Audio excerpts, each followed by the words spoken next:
నమస్తే.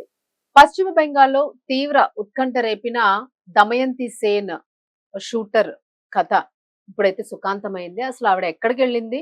3 రోజులు కూడా తను ఎందుకు కనిపించలేదు? బయటికి సరుకులకని వెళ్లి ఆవిడ ఏ ఏ ప్రదేశాల్లో కనిపించిందనేది ఇప్పుడు చాలా పెద్ద చర్చ జరుగుతుంది. దొరకడం విషయం పక్కన పెట్టేస్తే అసలు ఇతరితర ప్రదేశాల్లో ఆవిడ ఎందుకున్నారు? సో ఇదైతే మనం మాట్లాడదాము. మనతో పాటు సీనియర్ జర్నలిస్ట్ డాక్టర్ దుర్గా వడ్లమన్ గారు. నమస్తే మేడం. నమస్తే అండి. మేడం, దమయంతి విషయము అసలంటే ఇప్పటికి గూడా పేరెంట్స్ ఏం మాట్లాడట్లేదు. ఏమి అడగొద్దు అని అంటున్నారు. పేరెంట్స్ లో కూడా ఒక భయం ఏదో కనిపిస్తుంది అనే వార్తలు వినిపిస్తున్నాయి. అంటే ఏం జరిగుండొచ్చు అని మీ మీ అనాలిసిస్ ఏంటి అసలు? ఫస్ట్ రకరకాలుగా అయితే వెళ్ళిందండి. అందరికి హ్మ్. మనసు అయితే భిన్న కోణాల్లో ఆలోచించి అయ్యో ఏమైందో ఎలా ఉందో అని. హ్మ్. లక్కీగా అమ్మాయి దొరికింది. అదే అక్కడెక్కడ హౌరా దగ్గర రామకృష్ణాపూర్ హ్మ్. రామకృష్ణాపూర్ ఫెర్రీ జెట్టి దగ్గర కనిపించింది. హ్మ్. పొద్దున్న మార్నింగ్ వాక్ వెళ్ళిన వాళ్ళు ఆవిడని చూసి పోలీసులకు సమాచారం ఇస్తే తండ్రి ధ్రువజ్యోత్ సేన్ వెంటనే వచ్చి పిల్లని తీసుకెళ్లారు. సో అందరూ చాలా హ్యాపీగా ఫీల్ అయ్యారు. నిజంగా మనం కూడా హ్యాపీగా అవును, దొరికారని. ఎందుకంటే 15 ఏళ్ల అమ్మాయి ఏదైనా అయితే అవును. అసలు ఎంత భయం వేసిందంటే ఈ మధ్య కాలంలో క్షేమంగా వచ్చిన అమ్మాయి ఈ అమ్మాయి. అవును. సో ఆ దమయంతి అమ్మాయి పేరు. అమ్మాయి నేషనల్ లెవెల్ షూటర్ అమ్మాయి. ఈ మధ్య నేషనల్ లెవెల్ ట్రయల్స్ కూడా ఎంపికైంది ఆ అమ్మాయి. ఇది అయ్యాక ఈ రకంగా జరగడం. హ్మ్. ఇంట్లో కావాల్సిన సరుకులు కొనడానికి వెళ్ళి మాయమైపోయింది. హ్మ్. అయితే చిత్రంగా సీసీటీవీ ఫుటేజ్లు పోలీసులు పరిశీలిస్తే సిట్టు కూడా వేశారు. అవునవును. సో 4-5 ప్లాట్ఫారాల్లో తిరుగుతూ కనిపించింది రైల్వే స్టేషన్. రైల్వే స్టేషన్ లో.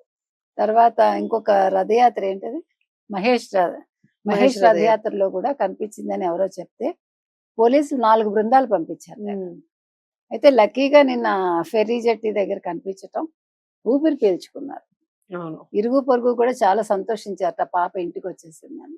అయితే తల్లిదండ్రులు మాత్రం కుటుంబ సభ్యులందరూ కూడా మీరు మమ్మల్ని ఏం ప్రశ్నించకండి, దీని మీద ఏమీ మీరు అడగద్దు, అమ్మాయిని ఇబ్బంది పెట్టద్దు అంట. అయితే అమ్మాయి విధానం చూసాక 2-3 చోట్ల కనిపించటం, అమ్మాయి మరి అంటే ఏదైనా ప్రాబ్లం ఉందా హెల్త్ రిలేటెడ్ గా, సైకలాజికల్ గా ఏదైనా ప్రాబ్లం ఉందా అని అనిపిస్తుంది. ఎందుకంటే అంతకు మించి మనకేం కనిపించట్లే. రాత్రి అనుకోండి నిద్రలో నడిచే అలవాటు ఉందనుకోవచ్చు, కానీ పగలు సరుకుల కోసం వెళ్ళి అమ్మాయి ఇలా 2-3 చోట్ల అంటే తెలియకుండా తిరుగుతూ ఉందన్నమాట.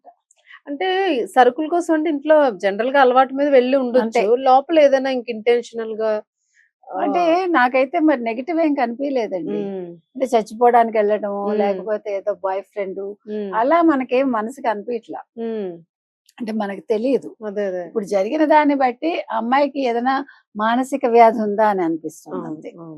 అంటే హెల్త్ రిలేటెడ్ తప్ప మిగతా విషయంగా మనకు అనిపించట్లా.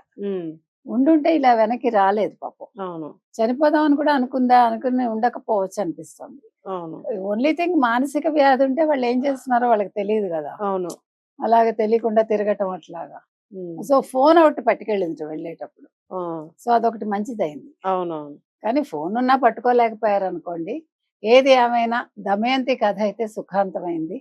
ఎవ్వరు అమ్మాయిలు తప్పిపోకూడదు, ఎటువంటి నెగిటివ్ చాలా నిజంగా చెప్తున్నా. మాత్రం చాలా ఆనందకరం. మీరు అన్నట్టు ఈ మధ్య కేసుల్లోనే దొరికిన అమ్మాయిలు ఈ అమ్మాయి మాత్రమే మంచిగా మనం థ్యాంక్ గాడ్ నిజంగా. Thank you madam.